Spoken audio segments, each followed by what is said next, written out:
to Ideas with Impact podcast. Today, I'm super excited to welcome Maxime Lavoie. He is an expert in nutrition and holistic health, as well as he's a chiropractor. He has a huge passion for empowering individuals on their wellness journey, and he emphasizes the importance of understanding the root cause of health issue and fostering the strong partnership between patient and participant. So join us today, diving into insightful discussion all about nutrition, health strategies, and his transformative 8-week wellness program. Welcome, Maxim. How are you Thank you. today? Thank you. Thanks for having me. I'm great. Thank you. Thank you. Got a little nervous there for a little bit, but It's all good. I totally get that. Yeah.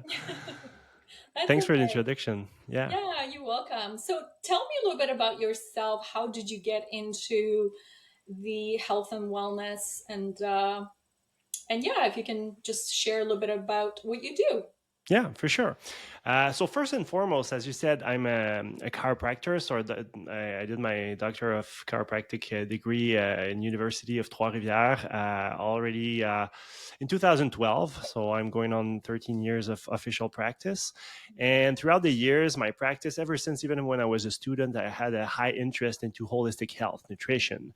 Mhm. Um, all things nutrition, really. Like it started like with the passion of going to the gym and working out and like all the little supplements back then it was a little world. And yeah, throughout my chiropractic degree, we get some nutrition courses which I was very interested in, some biochemistry, physiology. So but in school it was very academic and also like a very theory oriented. And when I got into practice and even like internship in the university, I could see some patterns in some patients, like some recurring things, especially like chronic issues, chronic pain, or other chronic symptoms in their health. And with this knowledge that I had gained, yes, with university, but having like a side passion with nutrition and human physiology, I found all these courses as well with like applied kinesiology, which is a big toolbox that I use, like which uses basically lots of muscle testing, indicator testing, lots of functional neurology mixed with lots of traditional Chinese medicine, so the acupuncture meridians and all the systems related and nutrition and emotions as well. So I could start to see, like, even though I was still like an intern and I couldn't like go full on towards all these directions, have an interest into witnessing how in chronic conditions there's something like deeper going on, so at Mhm. play. And when I got into practice, that my first criteria to choose a place where I could practice was clinics that would have this mind, like the holistic mindset and the way of treating patients, and had access to as well like a whole inventory of supplements and nutrition stuff, and yeah, tools to have this kind of like a technique and way of addressing the patients and their um, globality. So here I am a few years later, as you mentioned. I now have also like a coaching program, a holistic health coaching program, which birthed a few weeks ago already. I'm doing my first Congratulations. cohort. Yeah. Thank you so much. And Yeah. it was really birthed out of like, after all these years, my practice is kind of like overflowing and I cannot see everyone. And like the one-on-one is great. Like this is kind of like a primary contact and very privileged to have that, but also like I couldn't help everyone, like as many people as I wished I could, and some people could not just get to see me either physically or Mhm. financially or whatever the reason. This is why I started a podcast already as well Mhm. 3 years ago or so. And out of the need to kind of like broaden horizons of people of what's possible into health, whether it's from their chronic pain, but just holistic health in general. Mhm. Um, my wife's a medical doctor, and the I would say with a more like holistic viewpoint of medicine and health as well. Mhm. So we regularly have some discussions, and we're like, okay, what if everybody knew that, like the basics? Basically, it always comes down to the basics. It can get very tricky and fancy and all these little Mhm. tweaks here and there, but it goes back to like sleep, Mhm. food, nutrition, Mhm. emotions, stress management, Mhm. hydration, dot dot dot. And then you get the supplements and all these other like more like fancy or like specialized modalities. Mhm. But overall, that's what I found. And what I find is we have this abundance of information out there now, like on social media and YouTube, and just searching ChatGPT, uh, name your tool. Mhm. And but the thing is, with the putting things into action or the accountability and like how to make sense of what applies to me or to the Mhm. patient or to the client, and in what order is this really a priority to, like, I Mhm. don't know, take XYZ supplement, or should I go back to the basics? If so, what basic is my weaker link, I would say. Mhm. So that's the art of having like a good practitioner, a skilled practitioner to guide you through that. But yeah, that would be it, like in a nutshell, where I'm at right now and how I got there. Mhm. Well, that must be very interesting to have your wife in the medical system and then having these discussions because I'm originally from Poland, so I grew up with a doctor knowing the functional medicine as well as knowing a holistic practice. So it was all combined together. Where I came to Canada in 1990s, we've seen a Polish doctor for quite some time, and then suddenly I'm not sure where the switch was in him. So like originally he would help us, oh, don't take these prescriptions. He goes, use this other modality to heal yourself. Yet somewhere, somehow, maybe 10 years later, he switched. So it was kind of like, no more time for you, even though he knew exactly what he wanted. Yeah, here's your prescription, we're done, see you later, kind of thing. And I lost that interest for him to be my doctor. So I'm kind of curious about your conversations that you have with your partner on a daily day basis when you have these discussions, Yeah. Yeah, we do have many discussions, but we try to like prioritize as well. With a 3-year old now, like we have a 3-year old son, so we try not to talk too much about work, but still like all these conversations, because we have like some common grounds. Like she still is a medical doctor, and I'm still a chiropractor. Like these we're like in different spectrums of seeing patients and like for different motives, but still, and with different tools, of course. Right. But the recurring themes are like, if people knew this like in the first place, Mhm. or had learned this and put that into practice in their lives, they wouldn't need us in the first place. That's like the Mhm. basics, of course.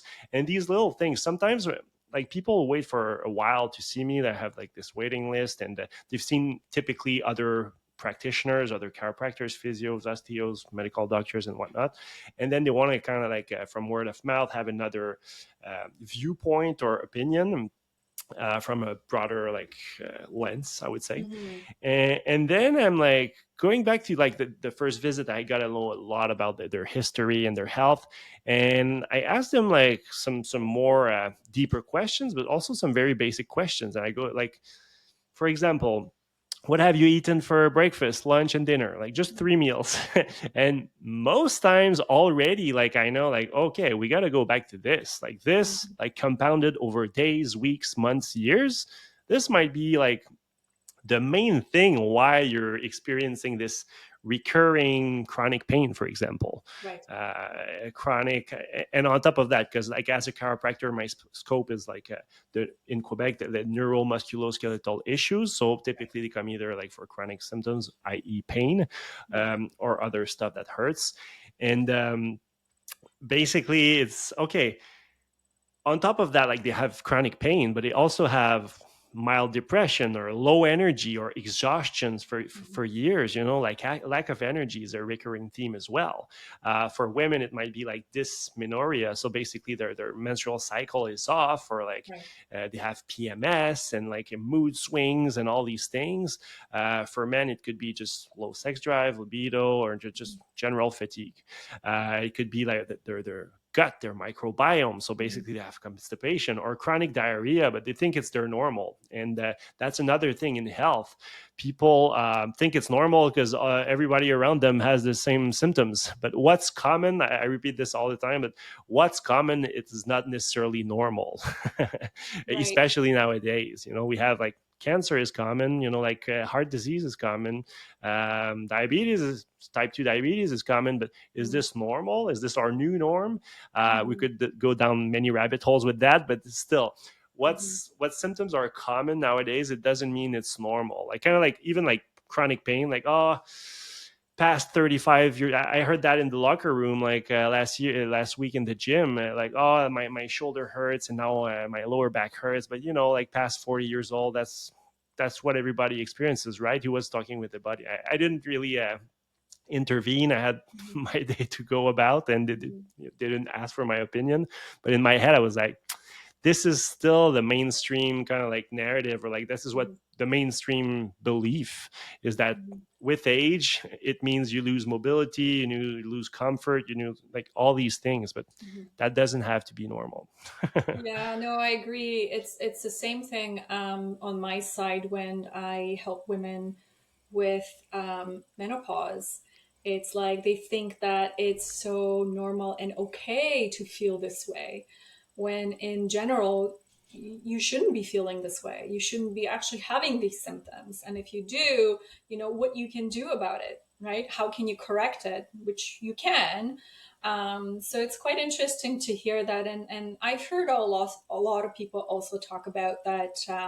People, as you said, with the knowledge and the internet and everything, being really informed, but also confused because there's so much information, right? Like I always say, a diet is a great diet, but what's a diet? Like, are you going to be only on this diet for 2 weeks and then everything goes to shits? You know what I mean? So it's like, how can you implement these nutrition factors into your life so that way it is sustainable, and then you can live a healthy life in a way, right? With the rule of exception where, if you have a family gathering or birthday or something like that, it's okay to eat that cake, right? Because Mhm. if you don't, then you deprive yourself from these pleasures, and you then later on go into these stuffing your face constantly, and then you beat yourself over the head because you're like, oh my gosh, here it goes. Whew, gone. So yeah. I see that very often, as you Mhm. mentioned, and I think like for people it's hard as well, because it's all about like implementing sustainable change. Like it's Mhm. easy to go like, okay, I'm super ready, or I'm super like have that leverage of, okay, I'm tired, sick and tired of being like in that this or that way, and then Mhm. go to onto these like drastic boot camp ish like diets or like lifestyle change. But is this really sustainable? Like, is Right. it sustainable through time? Is it sustainable if you have a social life or family life, when you go eat at your parents-in-law and then they make this, and then you kind of like become the guy that brings his lunch? Some personalities thrive with that, but Mhm. most people, it's all about like finding balance. And i, Yes. I feel it's a journey Mhm. uh, that ends when you die, Mhm. basically. So you got to go through like seasons through your whole life. Sometimes you're going to have, Mhm. oh, I have this nailed in, I have this very well integrated, until XYZ stress comes up, Mhm. or until there's another challenge. And then, oh, this one that was kind of like on cruise control, for example, diet, Mhm. but now like, oh, diet, anyway. So it shifts, that's what I'm trying to say. Right. And that's the whole point of having some coaching and some support. I think it's a great key when you want to achieve some goals. Mm. What really also struck me, for example, is when I have a client coming up with certain problems with their health. I find that they want a quick fix. And what I'm trying always to like tell them that first of all, it's not a quick fix. It's a process. So like with herbal medicine, if they take anything herbally or anything, it takes time. I always say it took you 40 years, for example, to get to where you are with the problems that you're having. So, whatever it is, to basically having it done in 2 weeks or a month. Like, let's say weight loss.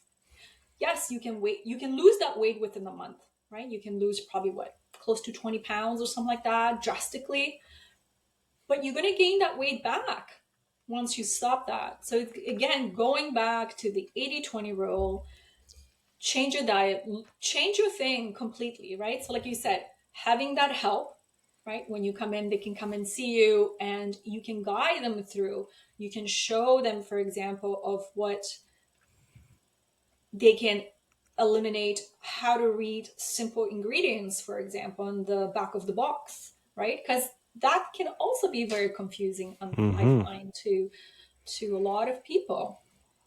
So so in your practice, right? Like how, give me like a scenario of when you're working with a client Mm-hmm. and they come into you, let's say, with a like weight loss.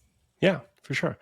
Well, people come into me many times for weight loss as a kind of like second kind of like desire, as like I said, like with the regulations in Quebec, like mostly people come in for like chronic pain, but it could be, for example, low back pain, which is very common, very prevalent in the population, and many times they'll have like, for example, other symptoms, like I said, which are non-musculoskeletal, which could be they're overweight and everything that comes with it, kind of like, because many times these people, like depending on the level of overweightedness, but fatigue, chronic fatigue, and mood swings, and or lack of concentration, and or blood sugar like fluctuations, poor sleep, I most likely something, if you dig in there, or not, digestive related, either like constipation or diarrhea, or anything like heartburn, very common as well. Poor stress response, like they cannot handle stress so much. um, Whatever the symptom is, but let's say like they're overweight, or they need to lose weight, because we all know that visceral fat kind of like really doesn't help with pain. Basically, it kind of like sensitizes you more to pain, so you feel more pain than other like normal, like non-overweight people would feel. And there's a ton of other cascades with the inflammatory response. So that's why, as a chiropractor, even with the regulations in Quebec, like it's super important to me, and it's like a duty, in my opinion, to consider that metabolic component to their neuromusculoskeletal pain. Mm-hmm. So, for example, the key I always say is to, because when I started my practice, I was like having all this knowledge, and it was super fascinating, and I'm passionate, and I was like, okay, you got to do this, that. But people were like here, like they still drank, for example, like, I don't know, Coca-Cola and Diet soda and Coke. whatever. Exactly. Yes. And I was like, oh, you got to cut out, for example, gluten or dairy. And they were like, what's gluten? Or like, what's a carbohydrate? Or what's a, so you really got to like meet them like one step further, but not 10, because else you're going to Right. lose them, or they're not going to come back, or you won't like find like kind of like a common point, so you can Mm-hmm. bring them towards these steps. Mm-hmm. So that's what I learned throughout the years as well, and to speak their language as well. That's the whole art, or the therapeutic art of accompanying people towards their journey. Mm-hmm. So you got to meet them where they're at, and like bring them one step further. And as you said, it's all about implementing things that are going to be sustainable. And that's what's hard with the human being, changing our ways, changing our habits. Like even me, I'm a creature of habit. Like sometimes like I quit coffee, like my morning coffee recently, and I was like it was more like craving the whole ritual and habit of like doing things, as opposed if I'm like on a trip somewhere else in the world, and I'm not even going to think about it, because I'm already out of my routine. So that's kind of hard first, and then there's the whole emotional component around it, the social component, like my wife's going to eat this and I'm supposed to eat that, what am I going to eat for breakfast? So all these questions come up, like with one thing, let's say cut out processed sugar. Oh, okay, what's processed sugar? You got to get there. And my what I really firmly believe is like, you don't know what you don't know, and patients and clients don't know what they don't know. So our the core of our job is really to educate, like to bring them this information, but in a way that's kind of like, one, digestible, understandable, but also that they can implement like in a very sustainable, easiest possible way, Yeah. because So if it's not a you shock to the system in the way. yeah, yeah, and to their like emotional and the routines and all this. So you try and change one thing, depending you gauge where they're at. Some I always have some clients or patients that are like alpha type, and I'm gonna go like, okay, you should be doing this and that, and the next week or next month they're gonna come back and everything is implemented and they were like there. But that's not most people. I love I love to work with such clients because they're like, whoa. But most people, like you said, are there because of like 40 years of Mhm. these little tiny habits, kind of like with finance or like investments, like this composed interest. But that's the same thing. Like you either like every bite you take, every meal you eat, every Mhm. little habit, it's going to either take you towards optimal health or declining health. And this compounds over years. Right. The beauty is, even though if it has been like 40 years, typically doesn't take 40 years to reverse though. It Mhm. doesn't take like 2 weeks like you said, but it's amazing how the body, when like you take out the interferences and you give them like, give the body what it needs, it's literally magic how like it heals and balances itself with like Well, just I clearing think the way. our bodies always want to get into the equilibrium, to Hmm. the balance of everything. So even though we're bombarding our bodies with so much, processed food and sugars and everything that comes in, our body inside of us, which I think a lot of people don't know, is really trying to fix itself to get to that equilibrium. So, that's why a lot of these emotional eaters and everything, they just don't know how to, deal with that. And not even emotional eaters, but anybody, like they have there's no putting those line or putting these dots together in a way, Hmm. right? So, like you said, like once you remove, let's say, that gluten or the dairy from your diet, let's say, I always say, give yourself about 4 weeks to see the difference, because that's how quickly actually your Hmm. body can change, which is so amazing. Our bodies are amazing. So that will bring me to a question of, what are your common myths or misconception about nutrition when you have clients coming in, and how do you address them? Well, there's like many of them, of course, and like when people are really like starting from afar, like I feel like there's like even distress around that subject. Of course, I'm going to work with like a coaching, like a different person, like a nutritionist for sure, other coaches, like anybody who are resourceful and like Mm-hmm. like with the professional background that can help them where they are. There has to be a personality fit as well, all these things. But yeah, like the things I hear the most is, like the first one in a very general way. Well, I've already eaten like this, so like, and I've already always been fine. That's one that comes up a lot. Well, until you're not, and then now we got to start the work. That's the same thing. Kinda like I've always been smoking, but I've always always been fine until like you're not. Mm-hmm. Um, but I would say like people many times think, for example, gluten or dairy, for that matter, like the casein protein, Mm-hmm. the lactose typically creates more like GI effects, but many times the casein protein and the gliadin gluten basically they don't necessarily cause digestive upset. They could cause neurological issues. It could be anything from chronic fatigue to neurological disorganization in like very specific reflexes or activations or inhibition pathways in the brain, Mm-hmm. leading to muscle dysfunction, like in very subtle ways, or basically just low back pain. And that's where, like, for me as a chiropractor, chronic low back pain, many times, like to get back to even to your previous question, is going to be like, okay, well, your chronic low back pain, which you've seen many like practitioners for, that's always recurring. It seems to come from my exam and history from your gut. Mm-hmm. And here's how we're going to go about it. And there's no recipe, there's no one size fits all, and this is where I'm going to give you them like very tailored plans of action and Mm-hmm. corrections that I'm going to do. But many times, like, take out the gluten. And One is that I'm not celiac, or my medical doctor told me I'm not celiac. I passed the tests, but there's so much literature coming out now. Before there wasn't, but still it was a clinical observation of mine and many colleagues that people seem to be sensitive to gluten without like being full blown celiac.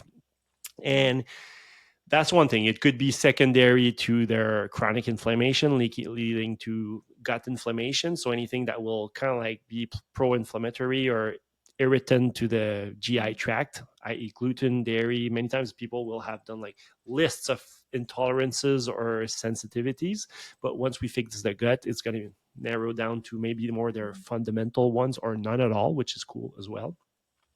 But that would be amongst the few. People think it's like one thing that's, I don't know if it's a misconception, but people need to be pooping once a day at least. That's a big one. The poop is very important. Yes. Yeah, very important. Some Yeah. people like don't really like that's the first question I asked. One, well, not the first, but one of the no, I'll rephrase that. Not the first question here. Hi, how are you? Are you pooping once a day? But it's more like one on the first visit. That's one of the questions I ask to all my patients. That's how to put it, because it's that important, especially with low back and congestion and all these things. But people like common is not normal, is not necessarily normal. You gotta poop at least once a day. And many people think like soft stools are they're normal, but it's really not, you know. So that's another one that comes Do up. you use the poop Bristol board I don't. I to don't. show them? I used to have it, and then like it takes a lot of time like to Yeah. go through that. So Right. depending on the time that I have, like further down like our visits sometimes, uh, but like I just ask about like texture, overall texture and frequency, and then whatever we fix, then they'll report back to me without even me knowing like the consistency of their stools. Are going to be like, oh, the consistency is better, the frequency is better, and like doesn't hurt anymore. I'm not bloated as much, and all these things. The bloating as well is very common, and people tend to think it's normal or don't even notice it. And then when we address a few things, they're like, oh, I have a flat stomach now. Like it's my new normal. So yeah. How What I about also yourself? Yeah, so what I also learned through the process of not pooping, Mm-hmm. there was someone that couldn't poop for like a week or so. And through the process of going through finding out what's going on, yes, the diet was also, but that person also was holding on to emotions. So the emotions that she was feeling was also not letting her to relax and go to the bathroom. So that was a whole component of working together um, to release and release the toxins, but also release the trauma or release whatever she was holding on to. Yeah, so it was quite interesting to see that. And again, how everything is so connected, which we don't, as humans, don't realize this is what it is. Very true. Very true. I see that a lot as well. From either like chronic constipation or the opposite, chronic diarrhea. Many times there's a huge emotional component, like you said, and now it's been like even more documented in the literature as well. Like there's Yeah. IBS, like irritable bowel syndrome, but with like which classically was more like diarrhea and like, but now like there's the IBS-C, which is Yeah. with constipation as a symptom. Right. But yeah, keep that in mind for our listeners for sure. There's Yeah. many times emotional component. What's your thought on it's not the wheat, but it's the Mhm. glyphosate? I think it's a valid one. I don't think we'll ever be able to figure it out like fully, because I think glyphosate like plays a big role on many things, like the gut lining barrier for one thing. Uh, but then again, glyphosate has other effects like on the liver, for example, and other systems which can affect the upper digestion and in turn like create like more inflammation in the lower gut tract. So is it kind of like the chicken or the egg? But like Mm. I would say like there's also like the hybridization of wheat, which makes it like more higher in gluten like throughout the years and all these things. So there's many theories about like why gluten is so inflammatory to the body. There's also some hypotheses that I found, like regarding like EMF, so electromagnetic fields and Right. radio frequency from cell phones and all these things that would sensitize or open up like the gut brain barrier, but also like Right. the leading to leaky gut and more sensitivity to these things. So I think it's really a multi factor thing. Yeah, But there's a yeah, lot it's of definitely, ways it can to it. definitely play a role. Yeah. Yeah. Yeah, I know, for example, for myself, I was totally fine with like organic wheat. Hmm. And then let's just say at a certain age of my life, I hit that barrier where I was like, what's going on? I noticed like a bunch of like redness around here, Mm. around my hairlines. I was itchy all over the place, and not all over the place, but like all over my body. And yeah, it just, as a holistic nutritionist myself, I'm like, okay, well, I'm going to remove all that stuff because I was just playing around just to see where I was at. And I'm not allergic, but I'm sensitive to wheat.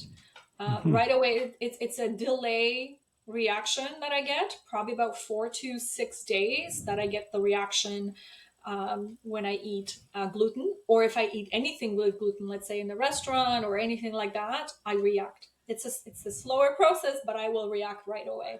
Yeah.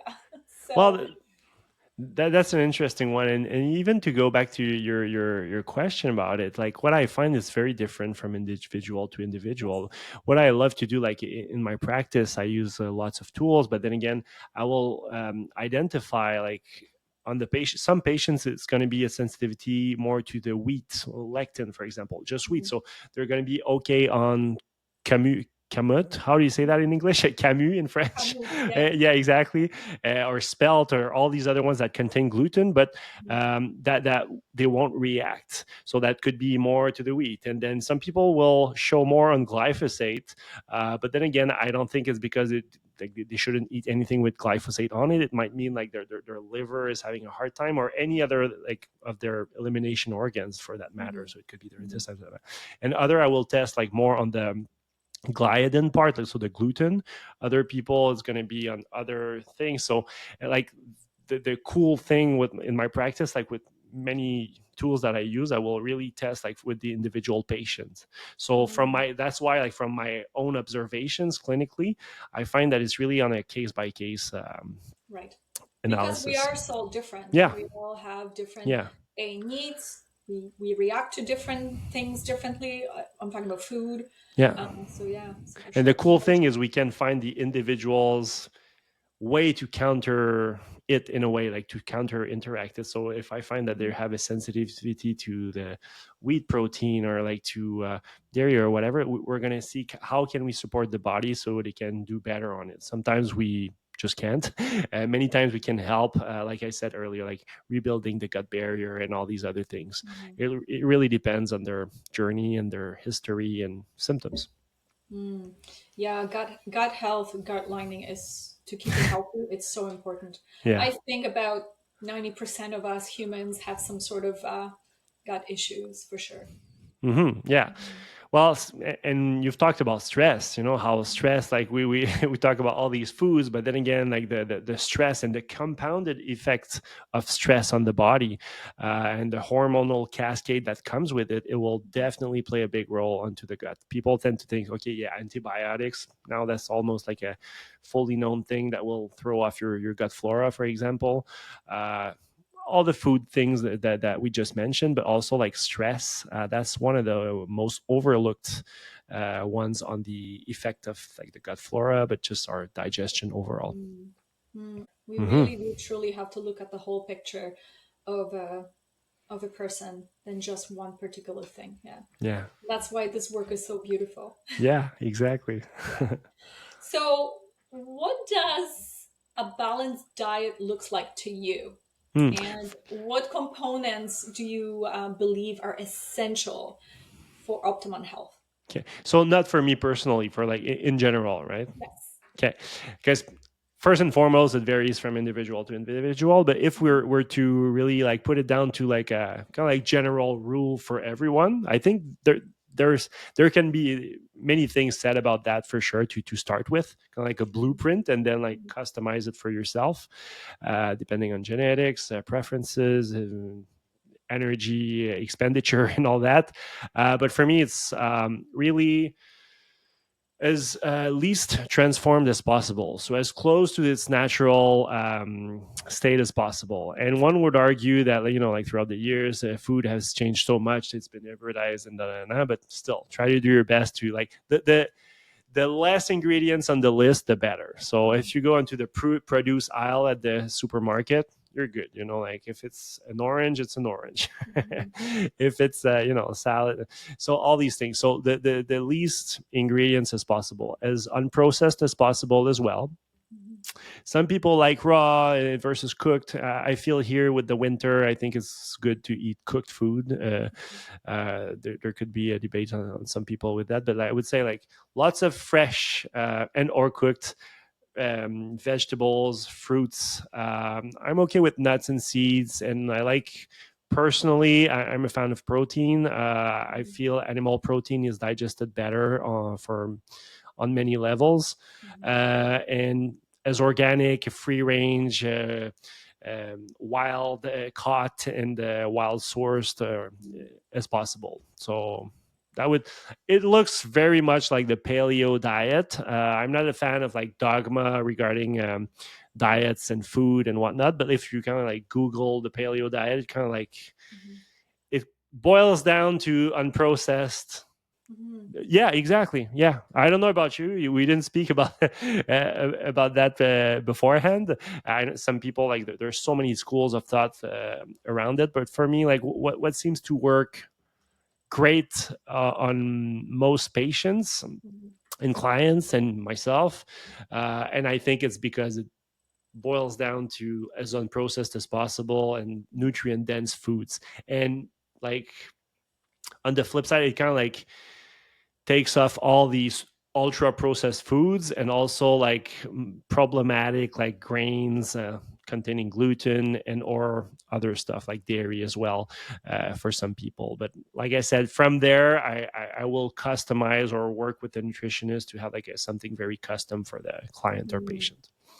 How about Yeah, I yourself? mean, the options right now are so huge. Yeah. You go to supermarkets, for example, if someone cannot consume rice, I mean, you Mm-hmm. can substitute with cauliflower rice, Mm-hmm. right? And kind of play around with those things like quinoa or uh, buckwheat. I love buckwheat. Or the new thing is when I came back from Nicaragua was sorghum. Mm-hmm. Sorghum was a really, really good grain. So people can substitute and they can play around with the foods, and all that stuff. So yeah, yeah. What about supplements? What's your take on supplements? Well, I use lots of supplements at the clinic for sure, in my life as well, for many reasons. I think in an ideal world where like the Earth is still what it was like many hundreds of years ago, like where the massive agriculture didn't take place, and so many things, we were not as stressed. Like arguably, like one would say, okay, we die like later. We have like different stressors, like there's no tiger chasing us and all that, but now we have all these low level stressors. You could get an email from like Yeah, anytime, like they're constant, all right? these little things with the Mhm. artificial light at any time of the day, watching the news. So it's just different, and we're not like built in that way. For example, we're better at handling like massive stressors, like kind of like a short bursts of massive stressors, and then resting for a while. So all these things kind of like over deplete us, the environment, and all these things. So I know like when I always try to catch myself when I over tend to use supplements. Okay, how can I kind of like modulate my life first? But even same thing with patients. The supplements are going to be used to kind of like modulate, like to help therapeutically Mhm. while we're trying to make some changes. So to kind of like replete what has been out of balance for many years, and temporarily replete or remodulate, for example, herbs, like as you mentioned before, for the adrenals or the hormones and all this. You got to understand that they're used more therapeutically for a purpose. And once you get there and implement all the habits that will sustain that, Mhm. then you won't need them like anymore. Ideally, there are some Yeah. exceptions to that, of course. Um, so that would be for the herbs. I use almost like nature's medications. I like to say that to modulate some. They're very powerful. For like more vitamins and minerals, same thing, always therapeutically, but some things like are arguably like I said, like with the soil being more depleted and all that, having more stress, it depletes us more of our minerals. So magnesium's a big one, especially in the evening, especially when stressed people, perimenopausal women, or Um, even like full on like menstruating women as well, because of the like birth control and the environment, the toxicity. Like magnesium is a big one that gets depleted. So but I'm not a recipe guy, but if you're to enter a health food store, never took like many supplements. If you want to try something, try some a good quality magnesium. It might help with your sleep, with your stress management, with your energy, so many things, and it's not very expensive, so might as well try that one. yeah. Yeah. And also because we live in a country where for 7 months we don't Yeah, have the sunshine. yeah, true. I forgot that one, but for sure. Vitamin D is Yeah. so important for us. It's so hmm important for our overall health. Yeah, most people come in with their lab work or like their Mhm. vitamin D doses, and even though if when they supplement, many times they're barely at the upper range of like being sufficient. So Right. yeah, I think it's a big one, and very important fact for the listeners as well. Like the vitamin D absorption from supplements will largely depend on many other nutrients like omega 3s, zinc, magnesium plays a big role in that, Mhm. vitamin A as well. But I would say like inflammation will drive like the absorption of it. So like it brings us back to it's very important to like address our health as a whole and go back to those basics, driving that inflammation and most likely driving our needs to these supplements too. So, what would be your 5 supplements that you would recommend for someone to take or look into it actually if they want to? Yeah, sure. Well, to Yeah. look into it, because I don't really recommend people take 5 supplements like on a necessarily regular basis. If they're taking too many supplements, for me, it's telling like that there's some shortcomings somewhere in their like pillars of health, whether it's Mhm. sleep, stress management, or food, like we talked about. Mhm. I would say magnesium you might want to look into if you're having a hard time getting to sleep or staying asleep at night. You wake up multiple times. Again, it's not a bulletproof recipe and it's not a one size fits all, but that would be my first. If you want to try a supplement for that, always check with your medical doctor. None of these are medical advice, but check with your professional. But the magnesium is a big one that I find very often. Omega 3s arguably could be a very beneficial one. A good quality though. If you go buy it at Costco, nothing about nothing against Costco. Like I go there quite often for the family shopping and whatnot, but the quality of the supplements. There's qualities there, and like especially the fish oil, it's very fragile. It can become rancid very easily if exposed to light and other conditions. So buy like pay a higher price but go for quality. That's important. And the dosage, you it depends on the weight and all these things, but I would aim for at least like 3 grams of fish oil per day. So sometimes there's going to be a very nice product, but like the amount of EPA, DHA in there is kind of like a bit too small. So you have to take like 10 capsules a day. But I would do like in a general fashion, magnesium, omega 3s, vitamin D, as you mentioned, a good quality vitamin D as well, with ideally vitamin K2 and all these things that you can research on. Mhm. The other ones would be more on a as needed basis. Which two would you add to that? I'm curious. Well, I think a lot of people don't eat enough vegetables and fruits Mm-hmm. and lack of vitamin C. So for Mm-hmm. me, when I put them on a protocol, it's definitely 3 months of vitamin C, right? Interesting. Yeah. Yeah, it's just I find it when I go through with when I read some of my intake forms and stuff like that. A lot of people don't implement. They don't enough. Like we know we need to have at least 7 servings of vegetables. 5 servings of fruit. You, I'm not talking about even adults. I'm talking even Mm-hmm. kids don't even Yeah. eat that enough, right? So it's like put them on those. put them on the vitamin C, or implement more of the vegetables and fruits for sure. More vegetables than fruits, but yeah, usually it's seasonable as well. Um, Well, I like for that because many times, yeah, for the vitamin C for sure, but also like what people try to tend to underestimate is that like this variety of fruits and vegetables, they're all like these prebiotics. This is what's going to dictate how your microbiome is going to develop. People are very fond of probiotics and all these things, but the best probiotic like naturally that you can get is eat the widest variety of vegetables possible. This will really foster a good gut microbiome. And I even like to see it as a challenge. Whenever I see something like I've never tried at the grocery store, at the farmer's market, you try it. Not only is it a challenge to cook it, now not so much with ChatGPT and all these things. You can ask like how to cook like in the best way with all the tools that you have, but still see it as a challenge to and kind of like as a perk of, oh, my microbiome is going to get more diverse if I eat this thing that I'm not used to yeah, eat. Because as you said, people eat few and they always eat like the carrots and the broccoli and like, the ones that most people will tend to know. But be adventurous and try some new things. It's going to be beneficial for your microbiome. So yeah, yeah. make it fun, but No, it I healthy agree. as Yeah, well.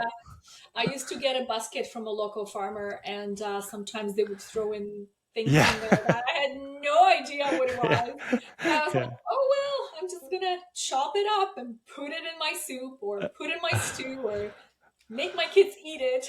Yeah, yeah. So Don't let my it go to waste. right, It's right, going to be beneficial for sure. yeah. See it, yeah. See in the So my new with that thing, regard. yeah, my new thing is Jerusalem artichokes because they Oh, grow everywhere here, and they're so great. Help you heal your gut, for hmm. example, right? Like what I do is I chop them up. Um, they have a very distinct taste, so I don't make the French fries anymore because my kids wouldn't eat it. But what I do is I dry them up in the oven, and I grind them into powder form, and then I keep them in the fridge in a jar. And then every time I make a smoothie for my kids, I will add a teaspoon or 2 teaspoon, whatever it is, into it, and I'm like, here it goes, eat That's it. nice. Yeah, because they can get pretty tricky. Like they're older now, right? So they're like, what did you put in that soup, mom? I don't need to know. That's a good bag of tricks, yeah, for sure. Yeah, I was always that kind of mom that always trick the kids because they're like, why don't we eat the zucchini? Well, you're gonna eat that zucchini today, no matter what. Or perhaps you already ate it and you don't know. Right, right. Yeah. So as parents, we do so many funky things with our kids. um, how important is mindful eating? Mm. I love that. Like, well, I think it's super important. I think it's very overlooked, and it's one of the things that will again mess up your gut microbiome. Like, people are sometimes like, "Oh, what's wrong? What am I eating that's wrong, or what am I doing, or what supplement do I need?" But many times you gotta chew your food. uh, like there's a saying like one of my mentors I heard say it was like chew your liquids and drink your food. So that basically means like chew it until it's super liquid. Even in the morning, sometimes in a rush with the family, these days I do smoothies, but I still like don't blend them fully. So I still have to chew it. Well, I've always chewed even the liquids because it's Mm-hmm. still kind of like Mm-hmm. Thick. dense. Mm-hmm. Yeah, thick, exactly. And you gotta chew on it, and this will stimulate the release of enzymes and all these things that like digestion really starts in your mouth. That's one thing. And when you're in a rush and you're not mindful, you tend not to you just chug it down, Mm-hmm. whether it's liquid or food. But then again, if you're in a rush or like distracted, if you're into like this fight or flight mode, kind of like running from a tiger, you're in sympathetic dominance. That's what we call like running from a tiger. Like all your hormones are geared towards adrenaline production and fighting or fleeing, basically running away. So that's the whole opposite of being into digestion, resting, repair. making love. That's all the parasympathetic. So this is where you heal. This is where your gut gets better. This is where you absorb better your nutrition. So your blood's going to be directed towards those organs. So if you're into adrenaline while you're eating, your digestion's gonna not gonna be as optimal as if you're relaxed, mindful. Also, there's something I mentioned like the enzymes while tasting, but also like smelling the food. It will definitely release many like hormones as well, the oxytocin, the appreciation, the gratitude, but also it will prime your digestive system as well to digest better. For example, my dog, but it's the same thing with humans. Like if you haven't eaten in a while and you enter this home where it feels like it smells so good, you're going to start salivating. So that's these kinds of reflexes that we tend to overlook, but that are so crucial before even thinking about supplement or like in conjunction with supplement or a therapeutic process.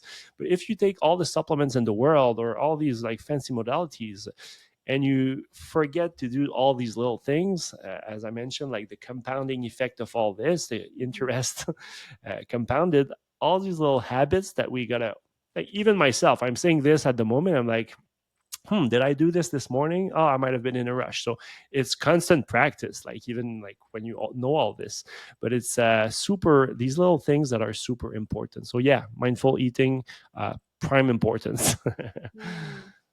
Yeah, I implement that in my own family as well I as love with it. my clients as well, because it's so important to actually sit down. I will wake up my kids early enough for them to sit down and eat their proper meal. Now, some of my teenagers, they're like, they don't eat breakfast because it's not cool to eat breakfast, or not eat any meals during the day because when they're in high school, it's not cool to eat. Wow. So they're like, we're not bringing lunch or anything like that. Or I say, well, I mean, warm up at school. And they're like, Mom, I don't feel like taking rice to school. So I'm stepping away myself right now because Yeah. I'm like, they need to figure this out. Yeah. Um, it really bothers me, for example, because I know what it does to their body. But at the same time, I think this is a time where they need to learn, Hmm. certain things that play for their own health. Yeah, it's a So great learning opportunity for them for sure. Like that's by it. experience. That's what it Absolutely. seemed to choose anyhow. So, Yeah, yeah, yeah, uh, yeah. yeah. Yeah. Yeah. It's interesting, eh? How do you oh, actually, what advice would you give to someone, or whoever is listening, or your Hmm. clients that are looking for to start meal planning? Hmm. And how can they contribute to, or how this can be contribute to better nutrition? Mm. I think it's one of the biggest things actually, because in this like fast-paced world, like it's easy to go and grab takeout, even if you're trying to choose the healthier options. Still not going to be like the highest quality ingredients, like the oils, for example, it's going to tend to be more like seed oils or like vegetable oil or canola oil, and like of very low quality and oxidized and all that, as opposed to if you cook at home with extra virgin olive oil and all these other good fats. And that's just talking about the oils, but that's one thing. But cooking, that there's something like alchemical, like really like with alchemy, like cooking, like you choosing the right vegetable in the pile of vegetables at the grocery store to bringing it home and then preparing it. There's something very sacred about that, and the conscious eating, that's the conscious cooking. It kind of like preps you and like puts that gratitude in there. But I get that people are rushed in in different ways, but I think like it's really planning for success, because the meal prepping, like if you do it like with the family, for example, you're kind of like sharing this nice moment as well, infusing your food with it, but also just like planning for success as opposed to failing or being shorthanded and being like in a rush. Oh, I'm going to grab some takeout and then, or like grab some fast food because you're in a pinch, and then like it kind of like throws this kind of like wheel of like having weird cravings the next day or the next meal, and then your blood sugar being off because you ate something that's not in your habits. So I think it's really planning for success. So yeah, and having control over your food. So I think it's super important. My tips would be just schedule that moment, and at least you don't have to make the meals for the whole week, but at least, like, I don't know if it's lunch that you're more in a rush, but well, Mhm. cook like lunches for everyone for the whole week, and you're gonna, yeah, have more success that way. Yeah, yeah, I think planning is great because it kind of gives you an idea, not only to actually, if some people are on a budget, right, and all that Hmm. stuff, kind of helps you to kind of go and do the groceries and kind of prepare of, okay, this is what I need to get to prepare certain foods, right? Like I usually kind of, I don't want to say I'm staying with the basic, but I am usually staying with the basics. So like, Yeah. either rice, quinoa, um, sorghum. It's a new thing. When I came back from Nicaragua, I started integrating that into our diets.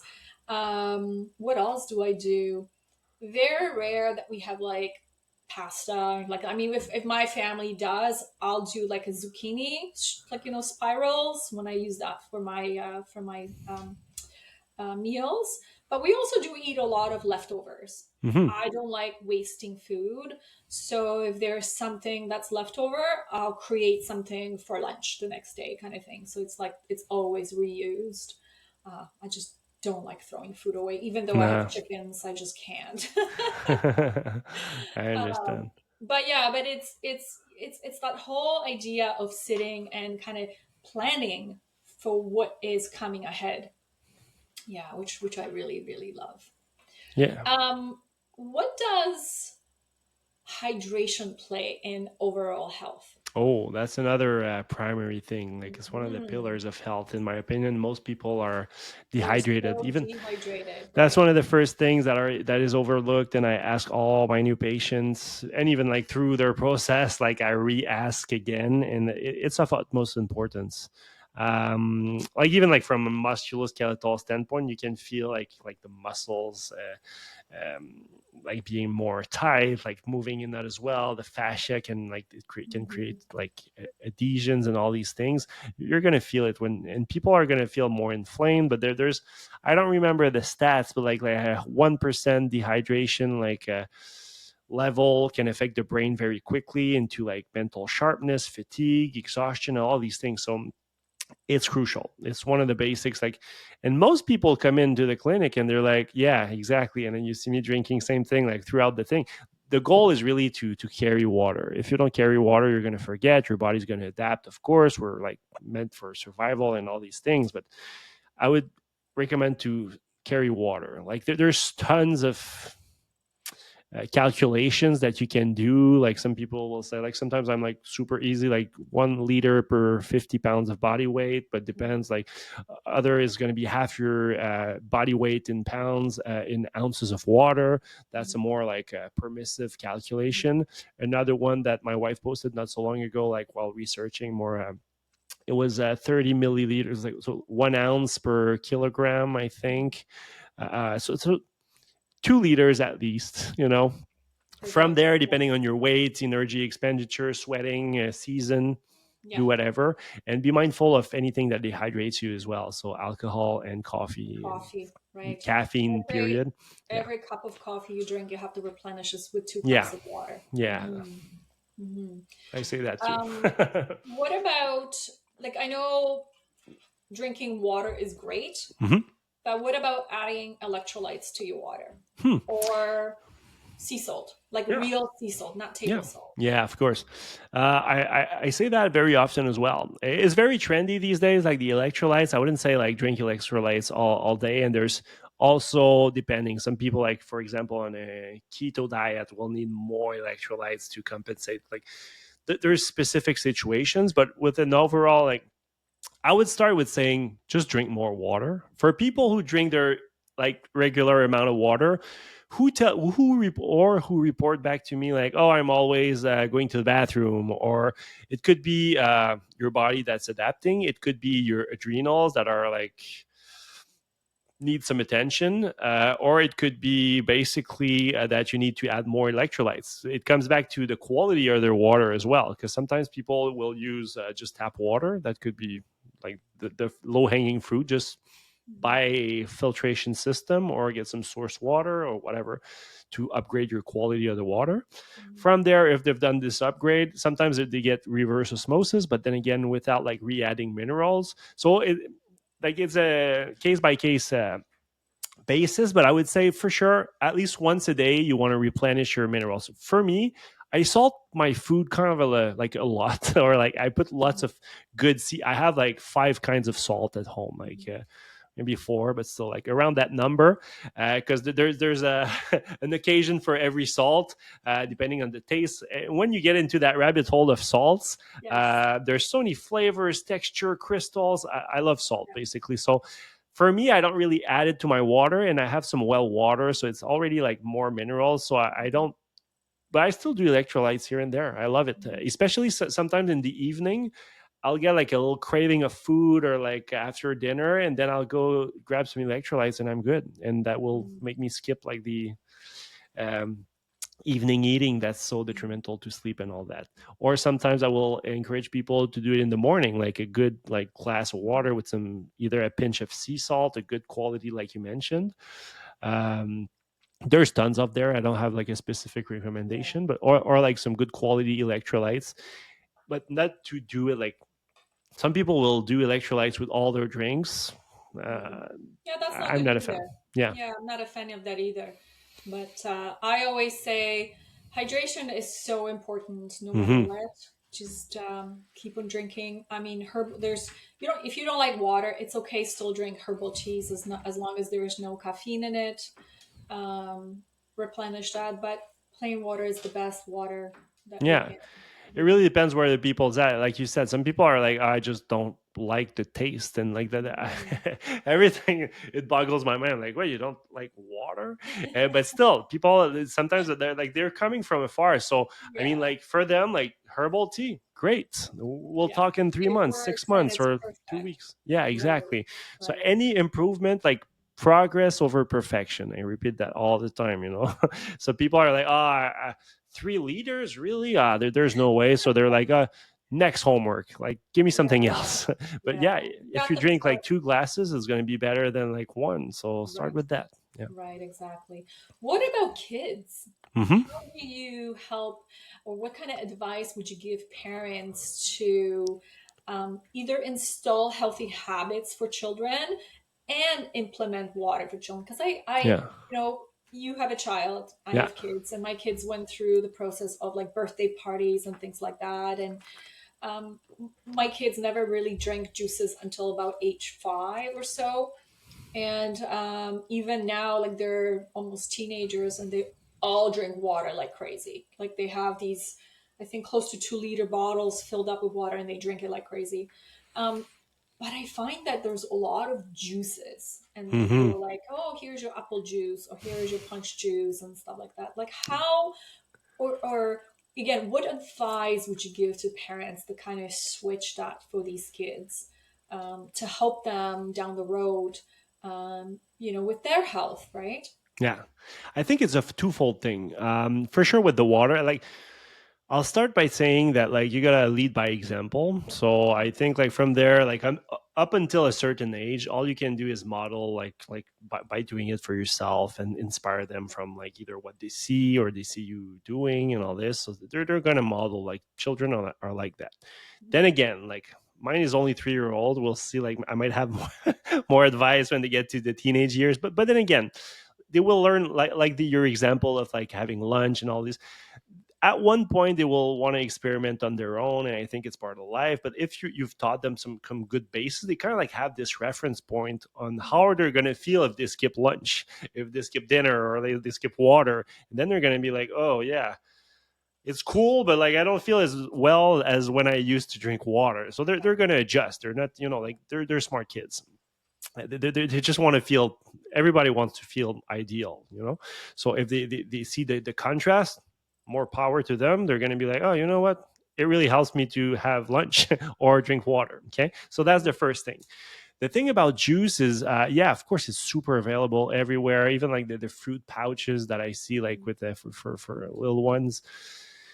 I think people don't know. I think people say like, oh, a juice box is good. Like it's what did you put in the lunch box? There's always a juice box there, and people don't realize the amount of sugar that's in like processed fruit juices. And since kids move a lot, since kids kind of like don't become fat, well, it's changing, but tend to not gain fat even if though like they eat a lot of stuff from energy expenditure and all that. Um, People tend to think it's okay. It's what you do with kids. You give them juice and like candy and like all these little things, Mhm. and they kind of like reproduce what they liked when they were kids, like from adults giving them candy, and they kind of like relive that emotional thing. That's a Mm. whole other component. But I just think first and foremost, people don't realize that it's kind of like giving them soda, basically. Okay. Maybe perhaps with a few vitamins.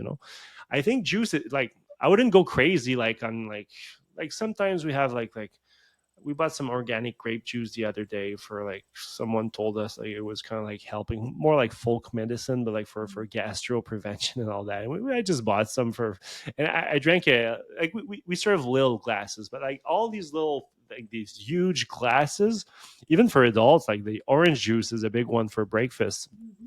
And yeah, so I would say people just tend not to know like the effect, and it doesn't seem to they don't seem to see the effect. But I like many kids, I don't see kids much more like much anymore because like my practice is already full and I Mhm. focus on my area of expertise, which is more Right. with adults. But like I still see kids of my patients, and many times they come with ADD, ADHD, and like one of the first things, and I saw Dr. Mark Hyman post something like a week or two ago on that, like the 70% of the kids, like when they like with ADD or ADHD, when they took out like all the processed sugar and other foods, Mhm. 70% of them like had marked like significant like improvement of their symptoms. Mhm. So people just they don't know what they don't know, and then they kind of like reproduce what was giving. Like I remember when I was a kid, like these little plastic pouches with like yellow or bright Yep. blue, like so I think it's just like a mindless thing, and also there's an industry behind it. So without like being like no ill intentions, but I just think that it's kind of like the thing, like you give kids juice, it must Mhm. have some like it comes from fruit, right? That's what they told me. Right. So like, and this is just like I'm not against like fresh pressing juice, like once in a while and having like a good organic like you Mhm. take some apples that are overly ripe and you just juice them. Sure, but it's going to take you a while to do it. There's going to be labor involved, and you're not going to like drink like as much as you could, or go to the farmers market having all these like fresh pressed juice. Awesome, enjoy it. It's nature's treat, but it's Right. not like a staple. That's the Yeah. difference, I would Yeah. say. It's again, it's the 80-20 rule in a Yeah, way, right? yeah. Yeah. Yeah. And I'd rather have you like drink like a glass of juice than having like a soda. Right. But if you do it like every day, multiple times a day, and you're starting to have symptoms, that's the other thing. Like if Mhm. everything's going the way that you want, or like your child's like not having any issues until he or she develops some, that's the other discussion. Mhm. But I think the moderation thing is kind of like out of perspective. Like Mhm. moderation is not once a day. Yeah. uh, so if you're having a fruit juice once a week, I don't think that's the issue Yeah, I don't with think so anyone. either. But I Yeah, mean, worst case scenario, what you can do is dilute it with water, yeah, especially that's a once good the trick. young kids, right? Yeah, Yeah. that's a good trick. Like for like example, if he wants juice or with at some friend's house or like the parents-in-law, and he wants some orange juice, we're just gonna pour a little and just Yeah. dilute it with water, and he likes this just fine. He's super happy that he has a lot of That's juice, and it. yeah. And they I won't don't know know the how it difference. works with teens though. Yeah, you They might know be, better. yeah, you might The want to be parents, more sneaky. Yeah. the parents won't be able to trick them. Yeah, yeah. Yeah. What about that's another one big one for me when I like my two boys play football Hmm. here in Gatineau, and I see all these kids drinking all these artificial electrolytes. It depends on which artificial ones. It depends on so many things. Like Mm.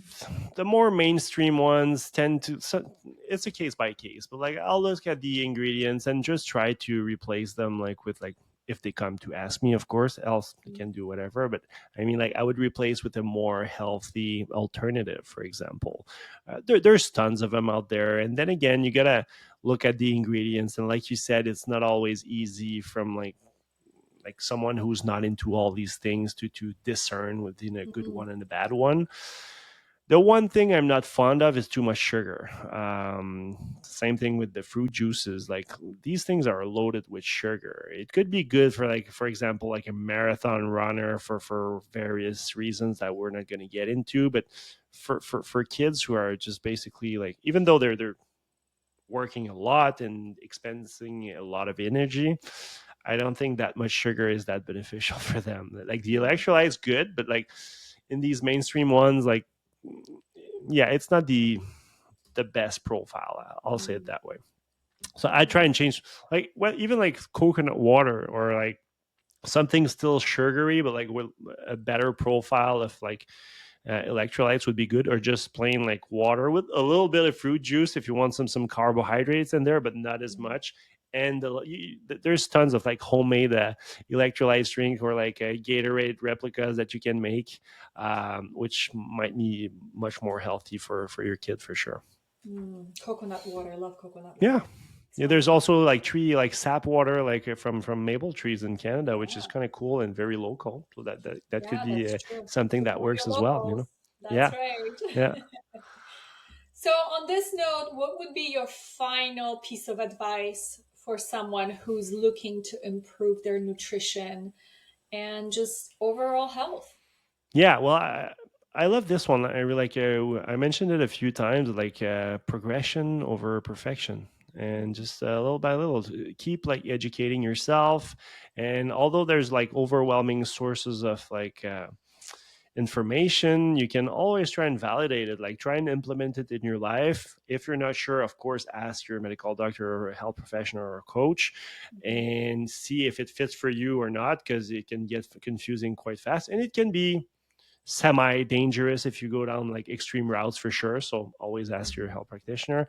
But I would say just experiment with yourself and try and learn more and more. And although like it can become overwhelming, just do little by little. And above learning all these new things, just implement them, because you can have all the knowledge in the world, but it's applied knowledge that you want. So you want to like, oh, I have to drink XYZ amount of water and mhm. like buy the new water filter and all these little things, but you still drink like 3 glasses a day.